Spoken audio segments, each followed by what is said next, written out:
ವ್ಯಾಸಾಯ ಭವನಾಶಾಯ ಶ್ರೀಶಾಯ ಗುಣರಾಶಗೆ ಹೃದ್ಯಾಯ ಶುದ್ಧವಿದ್ಯಾಯ ಮಧ್ವಾಯ ಚ ನಮೋ ನಮಃ. ಹರಿ ಓಂ. ಲಂಕಾಪಟ್ಟಣದ ಮುಂದೆ ಇಳಿದು ಹನುಮಂತ ದೇವರು ಲಂಕಿಣಿಗೆ ಎಡಗೈಯಿಂದ ಪುಟಾಚಿ ಏಟನ್ನು ಕೊಡ್ತಾರೆ. ಅವಳು ಕೈ ಮುಗಿದು ಹನುಮಂತ ದೇವರನ್ನ ಒಳಗಡೆ ಹೋಗ್ರಿ ಅಂತ ಹೇಳ್ತಾಳೆ. ಹನುಮಂತ ದೇವರು ಸಮುದ್ರ ಹಾರೋ ಕಾಲಕ್ಕೆ 100 ಯೋಜನೆ ಎಂಥ ದೊಡ್ಡ ದೇಹ ತಗೊಂಡಿದ್ದರು. ಮಹಿಮಾ ದೊಡ್ಡ ದೇಹ. ಈಗ ಲಂಕಾಪಟ್ಟಣದೊಳಗೆ ಹೋಗೋ ಕಾಲಕ್ಕೆ ಸಣ್ಣ ರೂಪ ತಗೊತಾರೆ. ಇದು ಒಂದು. ಕದ್ರುದೇವಿ ಬಾಯಿ ಒಳಗೆ ಹೋಗೋ ಕಾಲಕ್ಕೂ ಸಣ್ಣ ರೂಪ ತಗೊಂಡ್ರು. ಹಾಗೆ ಅಣಿಮ, ಮಹಿಮ, ಲಘಿಮ, ಗರಿಮ, ಪ್ರಾಪ್ತಿ, ಪ್ರಾಕಾಮ್ಯ, ಈಶಿತ್ವ, ವಶಿತ್ವ ಅಂತ 8 ಅಷ್ಟಾಂಗ ಯೋಗಗಳು. ಇದಿಷ್ಟು ಅವರ ಕರತಲಾಮಲಕ ಮಾಡಿಕೊಂಡವರು ಹನುಮಂತದೇವರು. ಆದ ಕಾರಣ ಬೇರೆಯವರಿಗೆ ಈ ಶಕ್ತಿಗಳು ಬೇಕು ಅಂದರೆ ಹನುಮಂತ ದೇವರನ್ನೇ ಕೇಳಬೇಕು. ಅಂದ ಮೇಲೆ ಅಂಥ ನಿಯಾಮಕರಾಗಿದ್ದಾರೆ ಈ ಅಷ್ಟಮಹಾ ಸಿದ್ಧಿಗಳಲ್ಲಿ. ಆದ್ದರಿಂದ ಹನುಮಂತ ದೇವರು ಲಂಕಾಪಟ್ಟಣದೊಳಗೆ ಪ್ರವೇಶ ಮಾಡೋ ಕಾಲಕ್ಕೆ ಸಣ್ಣ ರೂಪ ತಗೋತಾರೆ. ಮಾರ್ಗಮಾಣೋ ಬಹಿಶ್ಚಾಂತಃ ಸೋಶೋಕ ವನಿಕಾತಲೆ ದದರ್ಶ ಶಿಂಶಿಪಾ ವೃಕ್ಷ ಮೂಲಸ್ಥಿತಿ ರಮಾಕೃತಂ. ಈಗ ಹನುಮಂತ ದೇವರು ಲಂಕಾಪಟ್ಟಣದಾಗ ಮಾರ್ಗದಲ್ಲಿ ನೋಡ್ತಾರೆ, ದಾರಿಯಲ್ಲಿ. ಬಹಿಹಿ ಅಂತಹ ಒಳಗಡೆ ನೋಡ್ತಾರೆ, ಹೊರಗೆ ನೋಡ್ತಾರೆ, ಅಕ್ಕಪಕ್ಕ ನೋಡ್ತಾರೆ, ಆಚೆ ಈಚೆ ನೋಡ್ತಾರೆ, ಅಶೋಕವನದ ಕಡೆಗೆಲ್ಲ ನೋಡ್ತಾರೆ, ಶಿಂಶಿಪಾ ವೃಕ್ಷದ ಹತ್ರ ಹೋಗ್ತಾರೆ, ಹೀಗೆಲ್ಲ ಕಡೆಗೂ ಓಡಾಡ್ತಾರೆ ಅಂತ ಹೇಳ್ತಾರೆ. ಈಗ ಒಂದು ಚಿಕ್ಕ ಲಾಜಿಕ್ಕು. ಹನುಮಂತ ದೇವರು ಸಮುದ್ರವನ್ನು ಹಾರಿಕೊಂಡು ಬರೋಕ್ಕಿಂತ ಮುಂಚೆ ಸಂಪಾತಿ ಎಂಬ ಪಕ್ಷಿ ಹೇಳಿತ್ತು, ಇಲ್ಲಿಂದ 100 ಯೋಜನ ಸಮುದ್ರ ಇದೆ, ಸಮುದ್ರ ದಾಟಿದ ಮೇಲೆ ಲಂಕಾಪಟ್ಟಣ ಅರಮನೆ, ಲಂಕಾಪಟ್ಟಣದಲ್ಲಿ ಅಶೋಕವನ, ಅಶೋಕವನದಲ್ಲಿ ಶಿಂಶಿಪಾ ಎಂಬ ವೃಕ್ಷದ ಕೆಳಗೆ ಕೂತಿದ್ದಾಳೆ ಸೀತಾಕೃತಿ ಅಂತ ಯಾವ ಸಂಪಾತಿ ಅವಾಗ ಹೇಳಿ ನೋಡಿ, ಪ್ರತ್ಯಕ್ಷ ನೋಡಿ ಕನ್ಫರ್ಮ್ ಮಾಡಿ ಹೇಳಿದ ಮೇಲೆ ಹನುಮಂತ ದೇವರು ಸಂಪಾತಿಯಾಗಲೇ ಹೇಳಿ ಕಳಿಸಿದ್ದಾನೆ. ಜೊತೆಗೆ ಹನುಮಂತ ದೇವರು ಸರ್ವಜ್ಞರು, ಅವರಿಗೆಲ್ಲ ಗೊತ್ತು. ಹೀಗಿದ್ದು ಕೂಡ ಹೊರಗಡೆ ನೋಡಿದ್ರು, ಒಳಗಡೆ ನೋಡಿದ್ರು, ಆಚೆ ನೋಡಿದ್ರು, ಈಚೆ ನೋಡಿದ್ರು, ಎಲ್ಲ ಕಡೆಗೂ ಓಡಾಡಿದ್ರು, ದಾರಿಯಲ್ಲೆಲ್ಲ ಹುಡುಕಿದ್ರು, ಹೀಗೆಲ್ಲ ಅಂದ್ರಲ್ಲ. ಏನಿದ್ರ ಉದ್ದೇಶ ಆಗರೆ? ಎಲ್ಲ ವಿಡಂಬನ. ಏನು ಅಂದರೆ ಅಶೋಕವನ ನಾನಾ ರೀತಿ ವೃಕ್ಷಗಳಿಂದ ತುಂಬಿರುವಂಥ ದೊಡ್ಡ ಒಂದು ವನ. ಅದರಲ್ಲಿ ಅಶೋಕವೆಂಬ ವೃಕ್ಷಗಳು ಹೆಚ್ಚಿದ್ದರಿಂದ ಅದಕ್ಕೆ ಅಶೋಕವನ ಅಂತ ಹೆಸರು ಅಂತ ನಮಗೆ ಅದಕ್ಕೆ ನೋಡ್ರಿ, ಅಶೋಕ ವೃಕ್ಷ ಪ್ರಾಚುರ್ಯಾತ್ ಅಶೋಕವನಂ ಅಂತ ವ್ಯಾಖ್ಯಾನದಲ್ಲಿ ತಿಳಿಸ್ತಾರೆ. ಅಶೋಕವನಗಳು ಅಲ್ಲಿ ಹೆಚ್ಚಾದ ಕಾರಣ ವೃಕ್ಷಗಳು, ಆದ್ದರಿಂದ ಅದಕ್ಕೆ ಅಶೋಕವನ ಅಂತ ಕರೀತಾರೆ ಅಂತ ಹೇಳ್ತಾರೆ. ಇಲ್ಲಿ ಶಿಂಶಿಪಾ ವೃಕ್ಷದ ಕೆಳಗೆ ಅಂದರು. ಶಿಂಶಿಪಾ ವೃಕ್ಷ ಅಂದರೆ ಒಂದು ಅರ್ಥ ಹಲಸಿನ ಮರ ಅಂತ ಅನ್ಬೋದು. ಹಲಸಿನ ಮರ ಇತ್ತು ದೊಡ್ಡದು, ಆ ಹಲಸಿನ ಮರದ ಕೆಳಗೆ ಕೂತಿದ್ಲು ಸೀತಾಕೃತಿ ಅಂಥೇಳಿ ಇಲ್ಲಿ ನಮಗೆ ತಿಳಿಸಿಕೊಡ್ತಾರೆ. ಇಲ್ಲಿ ಎಲ್ಲ ಕಡೆಗೂ ಹುಡುಕುವ ಔಚಿತ್ಯ ಏನಿತ್ತು? ಶಿಂಶಿಪಾ ವೃಕ್ಷದ ಕೆಳಗೆ ಸೀತಾಕೃತಿ ಕೂತಿದ್ದಾಳೆ ಅಂತ ಈ ಸಂಪಾತಿ ಪಕ್ಷಿ ನೋಡಿ ಹೇಳಿತ್ತಲ್ವ. ಅವನು ಶಿಂಶಿಪಾ ವೃಕ್ಷ ಎಲ್ಲದೆ, ಅಶೋಕವನ ಎಲ್ಲದೆ, ಅಲ್ಲಿ ಸೀತಾಕೃತಿ ಎಲ್ಲಿದ್ದಾಳೆ ಅಂತ ಹುಡುಕೋದಕ್ಕೆ ಎಲ್ಲ ಕಡೆಗೂ ಹುಡುಕೋದೇನಿತ್ತು ಅಂದರೆ, ಬುದ್ಧಿವಂತರ ಲಕ್ಷಣ ಏನು ಅಂದರೆ, ಯಾವುದಾದ್ರೂ ಒಂದು ಪದಾರ್ಥವು ಒಂದು ಕಡೆಗೆ ಕಳೆದ್ರೆ ಅದನ್ನು ಎಲ್ಲಿ ಕಳ್ಕೊಂಡಿದ್ದೀವಿ ಅಲ್ಲಿ ಮಾತ್ರ ಹುಡುಕಿದರೆ ಸಿಗಲ್ಲ. ಕಳೆದ ಪದಾರ್ಥ ಅಲ್ಲೇ ಇರುತ್ತಾ? ಅಲ್ಲೇ ಇದ್ದರೆ ಅದು ಕಳೆದೋಯ್ತು ಅಂತಾರ? ಇಲ್ಲ. ಅದಕ್ಕೋಸ್ಕರವಾಗಿ ಯಾವುದಾದ್ರೂ ಒಂದು ವಸ್ತುವನ್ನು ಹುಡುಕಬೇಕು ಅಂದಾಗ ಒಂದು ಕಡೆಗೆ ಹುಡುಕೋದಲ್ಲ, ಎಲ್ಲ ಕಡೆಗೂ ಹುಡುಕಬೇಕು ಅಂತ ಶಾಸ್ತ್ರ. ಈಗ ಮನೆಯಲ್ಲಿ ನಾರ್ಮಲ್ಲಾಗಿ ನಾವು ಒಂದು ಟೇಬಲ್ ಮೇಲೆ ನಮ್ಮದು ಮೊಬೈಲ್ ಇಟ್ಕೊಂಡಿರ್ತೀವಿ. ಏನೋ ಅರ್ಜೆಂಟಾಗಿ ಎಲ್ಲೋ ಹೋದ್ವಿ, ಯಾವುದೋ ರೂಮಲ್ಲಿ ಇಟ್ವಿ, ಯಾವುದೋ ಬೆಡ್ ಮೇಲೆ ಇಟ್ವಿ, ಯಾವುದೋ ಸ್ಟ್ಯಾಂಡ್ ಮೇಲೆ ಇಟ್ವಿ, ಹೀಗೆಲ್ಲ ಆಗುತ್ತೆ. ಆದರೆ ನಾನು ಟೇಬಲ್ ಮೇಲೆ ಇಡ್ತಾ ಇದ್ದೆ, ಟೇಬಲ್ ಮೇಲೆ ಇಲ್ಲ ಅಂತಂದು ವಾಪಸ್ ಹೋಗ್ತೀರೇನೋ? ಹುಡುಕ್ತೀರಿ ಎಲ್ಲಿಟ್ಟೆ ಅಂತ.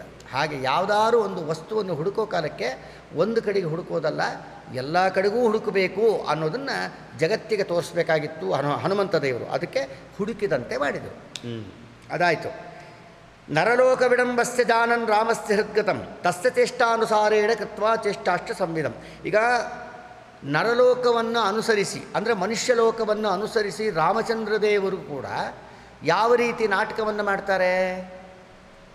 ಮನುಷ್ಯ ರೂಪದಿಂದ ಅವತಾರ ಮಾಡಿದಂಥ ಮಹಾವಿಷ್ಣುವಿನ ಅವತಾರನಾದಂಥ ರಾಮಚಂದ್ರ ದೇವರು ಹೆಂಡತಿನ ಕಳ್ಕೊಂಡ ಹಾಗೆ ನಾಟಕ ಮಾಡಿದ್ರು, ಅತ್ತ ಹಾಗೆ ನಾಟಕ ಮಾಡಿದ್ರು, ದುಃಖಪಟ್ಟಂಗೆ ನಾಟಕ ಮಾಡಿದ್ರು, ವನವಾಸದಲ್ಲಿ ಕಷ್ಟಪಡ್ತಿದ್ದಾನೆ ಅನ್ನೋಂಗೆ ನಾಟಕ ಮಾಡಿದ್ರು. ಇವೆಲ್ಲ ನಾಟಕ ಮಾಡಿದ್ರಲ್ಲ ರಾಮದೇವರು. ನರಲೋಕ ವಿಡಂಬಸ್ಯ ಜಾನನ್ ರಾಮಸ್ಯ ಹೃದ್ಗತಂ ಜಾನನ್. ರಾಮಚಂದ್ರ ದೇವರ ಹೃದಯದ ಅಭಿಪ್ರಾಯವನ್ನು ತಿಳಿದಂತಹ ಹನುಮಂತ ದೇವರು, ರಾಮದೇವರು ನರನಾಗಿ ಬಂದು ಯಾವ ರೀತಿ ನಾಟಕವನ್ನು ಮಾಡ್ತಾ ಇದ್ದಾರೋ ಅದಕ್ಕನುಸಾರಿಯಾಗಿ ಆ ರಾಮದೇವರ ಪ್ರತಿಬಿಂಬರಾದ ಹನುಮಂತ ದೇವರು ರಾಮದೇವರ ಪ್ರೀತಿಗಾಗಿ ತಾವೂ ಕೂಡ ನಾಟಕವನ್ನು ಮಾಡಿದರು, ಎಲ್ಲ ಕಡೆಗೆ ಹುಡುಕೋ ಹಾಗೆ. ತಾದೃಕ್ಚೇಷ್ಟಾ ಸಮೇತಾಯ ಅಂಗುಲೀಯ ಮದಾತ್ತತಃ ಸೀತಾಯ ಯಾನಿ ಚೈವ ಸನ್ನಾಕೃತೆ ಸ್ಥಾನಿ ಸರ್ವಶಃ. ಆ ಸಂದರ್ಭದಲ್ಲಿ ಹನುಮಂತ ದೇವರು ಶಿಂಷ್ಪ ವೃಕ್ಷದ ಕೆಳಗೆ ಕೂತಿರುವಂಥ ಸೀತಾ ಆಕೃತಿಯನ್ನು ನೋಡ್ತಾರೆ. ನೋಡಿ ಆಕೃತಿ ಹತ್ರ ಬಂದು ರಾಮದೇವರು ಅವರ ಕೈಗೆ ಬೆರಳಿಗೆ ಹಾಕುವ ಉಂಗುರವನ್ನು ಕೊಟ್ಟು ಕಳಿಸಿರ್ತಾರೆ. ಯಾಕೆಂದರೆ ನನ್ನ ಕಡೆಯವರೇ ನೀನು ಹನುಮಂತ ದೇವರು ರಾಮಚಂದ್ರ ದೇವರ ಕಡೆಯವರು ಅಂತ ಅವ್ರಿಗೆ ಕನ್ಫರ್ಮ್ ಆಗಬೇಕಲ್ಲ. ಬರೇ ಬಾಯಿಲೆ ಹೋಗಿ ಹೇಳಿ ಬಂದುಬಿಟ್ರೆ ಇವರು ಭೇಟಿ ಆಗಿದ್ದಾನೋ ಇಲ್ಲೋ, ಇವರಿಗೆ ಭೇಟಿ ಆಗಿದೆಯೋ ಇಲ್ಲೋ, ಅಥವಾ ಭೇಟಿ ಆದರೆ ಅವರು ನಮ್ಮ ಕಡೆಯವರು ಅಂತ ಅವ್ರು ನಂಬಬೇಕು, ಇದೆಲ್ಲ ಇರ್ತವೆ. ಅದಕ್ಕೋಸ್ಕರವಾಗಿ ರಾಮದೇವರು ತಮ್ಮ ಕೈಯಲ್ಲಿದ್ದ ಉಂಗುರವನ್ನು ಕೊಟ್ಟು ಕಳಿಸಿರ್ತಾರೆ. ಆ ರಾಮಚಂದ್ರ ದೇವರು ಕೊಟ್ಟು ಕಳಿಸಿದ ಉಂಗುರವನ್ನು ತೋರಿಸಿ ರಾಮಚಂದ್ರ ದೇವರು ನನ್ನನ್ನು ಕೊಟ್ಟು ಕಳಿಸಿದ್ದಾರಮ್ಮ, ಇದನ್ನು ನೀನು ಸ್ವೀಕಾರ ಮಾಡು ನೋಡು ಅಂತ ಕೊಡ್ತಾರೆ. ಆ ಉಂಗುರವನ್ನು ನೋಡಿದ ತಕ್ಷಣ ಸೀತಾಕೃತಿಗೆ ಕನ್ಫರ್ಮ್ ಆಗುತ್ತೆ, ಗೊತ್ತಿದ್ದೇ ಇದೆ ಹನುಮಂತ ದೇವರು ಮಹಾಭಕ್ತರಾದ ಕಾರಣ ಹನುಮಂತ ದೇವರು ರಾಮದೇವರ ಕಡೆಯವರೇ ಅಂತ ಆ ಉಂಗುರವನ್ನು ಇಸ್ಕೋತಾಳೆ. ಈಗ ಸೀತಾದೇವಿಯನ್ನು ಭೇಟಿ ಮಾಡಿದ್ದಕ್ಕೆ ಸಾಕ್ಷಿ ಬೇಕಲ್ಲ. ಏನು ಸಾಕ್ಷಿ? ಸೀತಾದೇವಿಯರು ಅವರು ತಲೆಗೆ ಹಾಕುವ ಆಭರಣ ರೀ. ತಚ್ಛ್ರುತ್ವಾ ಪ್ರದದೌ ಸೀತಾ ವೇಣೀರತ್ನಂ ಹನುಮತೇ. ವೇಣಿ ಅಂದರೆ ಹೆರಳು, ಅಂದರೆ ತಲೆ ಹಾಕುವಂಥ ಆಭರಣ. ಯಾವ ಚೂಡಾಮಣಿ ಅಂತ ಇಲ್ಲಿ ಹಾಕ್ತಾರೆ, ಆ ಚೂಡಾಮಣಿಯನ್ನು ತೆಗೆದು ಹನುಮಂತ ದೇವರ ಕೈಯಲ್ಲಿ ಕೊಡ್ತಾಳೆ. ರಾಮಚಂದ್ರ ದೇವರ ಕಡೆಯವನು ರಾಮದೇವರು ನನ್ನನ್ನು ಕೊಟ್ಟು ಕಳಿಸಿದ್ದಾರೆ ಅಂತ ಸೀತಾಕೃತಿಗೆ ಗೊತ್ತಾಗಬೇಕು ಅಂದರೆ ಆ ರಾಮದೇವರ ಉಂಗುರವನ್ನು ಕೊಟ್ಟರು, ಅದು ಗುರ್ತಿಗೆ. ಇನ್ನು ಸೀತಾಕೃತಿಯ ಸಂದರ್ಶನ ಮಾಡಿ ಬಂದಿದ್ದೀನಿ ಅಂತ ರಾಮದೇವರಿಗೆ ಕನ್ಫರ್ಮ್ ಆಗಬೇಕಲ್ಲ, ಅದಕ್ಕೆ ಸೀತಾಕೃತಿ ಹಾಕ್ಕೊಂಡ ಆ ಒಂದು ಚೂಡಾಮಣಿ ಅದನ್ನು ಕೊಟ್ಟಿದ್ದಾಳೆ. ಇದನ್ನು ತೊಗೊಂಡೋಗಿ ರಾಮದೇವರಿಗೆ ನೀನು ಇದನ್ನು ತಲುಪಿಸು, ನಾನು ನಿನ್ನ ಭೇಟಿ ಆಗಿದೆ ಅಂತ ರಾಮದೇವರಿಗೆ ತಿಳಿಸ್ಬೇಕು ಅನ್ನೋದಕ್ಕೆ. ಅಷ್ಟಾಯಿತು. ಅದರಲ್ಲೂ ಒಂದು ಇನ್ನೂ ವಿಶೇಷ ಕಾರಣ ಏನು ಗೊತ್ತಾ? ಚೂಡಾಮಣಿ ಇದೆಯಲ್ಲ, ಅದಕ್ಕೆ ಈ ಹನುಮಂತ ದೇವರೇ ಅಭಿಮಾನಿಗಳು, ವಾಯುದೇವರೇ ಅಭಿಮಾನಿಗಳು. ಸೀತಾದೇವಿಯರು ಹಾಕಿಕೊಳ್ಳುವ ಆಭರಣ ಏನಿದೆ ಆ ಆಭರಣಕ್ಕೆ ಅಭಿಮಾನಿಗಳು ವಾಯುದೇವರು. ಪರಮಾತ್ಮ ಕೌಸ್ತುಭಮಣಿ ಅಂತ ಹಾಕೋತಾನೆ, ಆ ಕೌಸ್ತುಭಮಣಿಗೆ ಬ್ರಹ್ಮದೇವರು. ಆದ್ದರಿಂದ ಇವರು ಭಾವಿ ಬ್ರಹ್ಮದೇವರೇ ಆದ ಕಾರಣ ಆ ಚೂಡಾಮಣಿಗೆ ಅಭಿಮಾನಿಗಳು ಇವರೇ ಅಂತ ನಮಗೆ ವ್ಯಾಖ್ಯಾನಕಾರರು ತಿಳಿಸಿಕೊಡ್ತಾರೆ. ಈ ರೀತಿಯಾಗಿ ಇನ್ನೊಂದು ಕಾರಣ ಏನಪ್ಪ? ರಾಮಚಂದ್ರ ದೇವರು ಕೈಗೆ ಹಾಕುವ ಆಭರಣವನ್ನು ಕೊಟ್ಟು ಕಳಿಸಿದರು, ಸೀತಾ ಆಕೃತಿ ತಲೆ ಮೇಲಿದ್ದ ಆಭರಣವನ್ನು ಕೊಟ್ಟು ಕಳಿಸ್ತಾಳೆ. ಇದರಿಂದ ಸೂಚನೆ ಏನು ಗೊತ್ತಾ?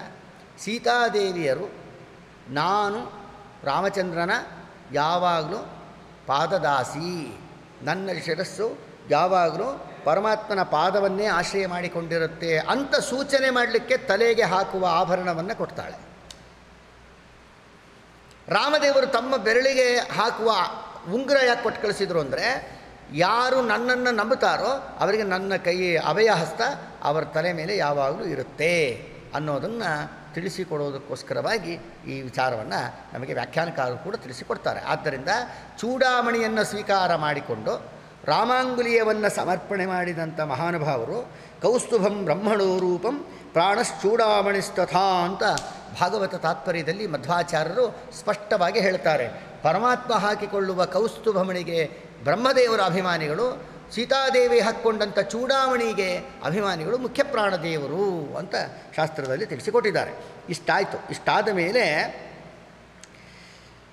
ಮಧ್ವಾಚಾರ್ಯರು ಒಂದು ಸ್ಟ್ಯಾಂಡಿಂಗ್ ಇನ್ಸ್ಟ್ರಕ್ಷನ್ ಕೊಡ್ತಾರೆ. ಯಾಮ್ಯಾಂ ಪರೇಶ ಉರುಧೈವ ಕರೋತಿ ಲೀಲಾಂ ತಾಂ ತಾಂ ಕರೋತ್ಯನು ತಥೈವ ರಮಾಪಿ ದೇವಿ.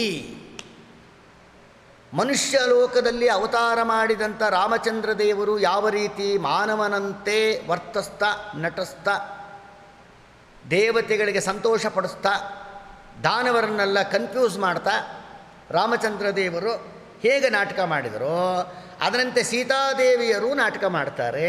ಅದಕ್ಕನುಗುಣವಾಗಿ ಹನುಮಂತ ದೇವರು ಕೂಡ ಅವರಿಗನುಗುಣವಾಗಿ ಅವರ ಮನಸ್ಸನ್ನು ತಿಳಿದಂಥ ಹನುಮಂತ ದೇವರು ಅವರೂ ನಾಟಕ ಮಾಡ್ತಾರೆ ಅನ್ನೋದನ್ನು ಇಲ್ಲಿ ತುಂಬ ಮುಖ್ಯವಾಗಿ ತಿಳಿಸ್ತಾರೆ. ಆದ್ದರಿಂದ ರಾಮದೇವರು ಮನುಷ್ಯರಂತೆ ನಾಟಕ ಮಾಡಿದ್ರು, ಸೀತಾದೇವಿಯರು ರಾಮದೇವರನ್ನು ಅನುಸರಿಸಿದರು, ಅವರಿಬ್ಬರನ್ನು ಹನುಮಂತ ದೇವರು ಕೂಡ ಅನುಸರಿಸಿ ನಾಟಕವನ್ನು ಮಾಡಿದರು ಅಷ್ಟೇ ಅನ್ನೋದನ್ನು ತಿಳಿಸ್ತಾರೆ. ಇಷ್ಟ ಆದಮೇಲೆ ಯದ್ಯಪ್ಪೇ ತನ್ನ ಪಶ್ಯಂತಿ ನಿಶಾಚರ ಗಣಾಸ್ತುತೆ ದ್ಯುಲೋಕಚಾರಿಣ ಸರ್ವೇ ಪಶ್ಯನ್ ಋಷಯೇವ ಚ ತೇಷಾಂ ವಿಡಂಬನಾಯೈವ ದೈತ್ಯಾನಾಂ ವಂಚನಾಯ ಚ ಪಶ್ಯತಾಂ ಕಲಿಮುಖ್ಯಾನಾಂ ವಿಡಂಬೋಯಂ ಕೃತೋ ಭವೇತ್. ಮುಖ್ಯವಾಗಿ ಒಂದು ವಿಷಯ ಗಮನಿಸಬೇಕು. ಏನು ಅಂದರೆ ಇಲ್ಲಿ